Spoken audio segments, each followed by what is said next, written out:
اگر اللہ رب العالمین کے حقوق کسی دوسرے انسان کو کوئی انسان دے تو یہی عین شرک ہے، اور شرک کا گناہ اللہ رب العالمین کبھی معاف نہیں کرتے۔ ان اللہ لا یغفر ان یشرک بہ ویغفر ما دون ذلک لمن یشاء، کہ اللہ رب العالمین کبھی شرک کا گناہ معاف نہیں کرتے، اس کے علاوہ جو دوسری گناہ ہیں اللہ رب العالمین چاہے تو معاف کر سکتا ہے۔ آج جو مسلم معاشرے کے اندر، میں ان کی بات نہیں کر رہا ہوں جو کلمہ لا الہ الا اللہ کا اقرار نہیں کرتے، ان کی بات کر رہا ہوں جو کلمہ لا الہ الا اللہ کا اقرار کرتے ہیں، جو یہ مانتے ہیں کہ اللہ رب العالمین کے سوا کوئی برحق معبود نہیں، جو نماز کے لیے آتے ہیں اور اللہ رب العالمین کے سامنے اقرار کرتے ہیں ایاک نعبد و ایاک نستعین، اللہ ہم تیری عبادت کرتے ہیں، تجھ سے مدد مانگتے ہیں، لیکن حقیقی زندگی کیا ہے؟ نماز پڑھ کر فارغ ہوئے، سامنے ایک قبر ہے، اس کے سامنے جھک گیا، گھر میں کوئی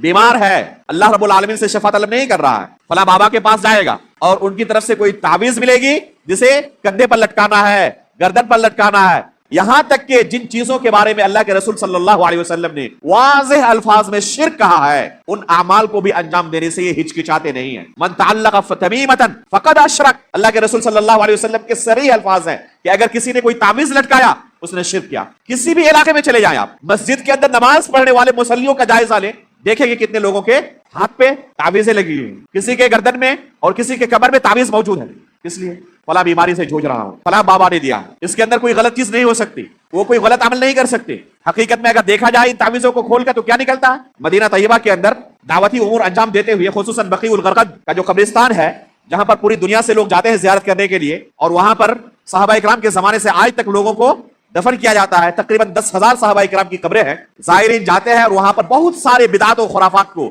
یہاں تک کہ شرکی اعمال کو انجام دیتے ہیں۔ اس طرح کے لوگوں سے جن کے پاس تعویذیں ہوتی تھی ہم نکالتے تھے، بہت سارے لوگوں کو سمجھاتے تھے، خود سے نکال دیتے تھے، اور بہت سارے لوگ ہٹ درم ہوتے تھے، نہیں نکالتے، بہت سارے لوگوں کے ساتھ زبردستی بھی کرنی پڑتی تھی، اور پھر ان کے سامنے ان تعویذوں کو ہم کھولتے تھے اور ان کے سامنے پھیلا دیتے تھے۔ خود آپ دیکھیں اپنی نظروں کے سے کہ اس میں کیا لکھا ہوا ہے، جب اپنی آنکھوں سے دیکھتے تھے تو ان کے ہوش اڑ جاتے تھے۔ اس سے پہلے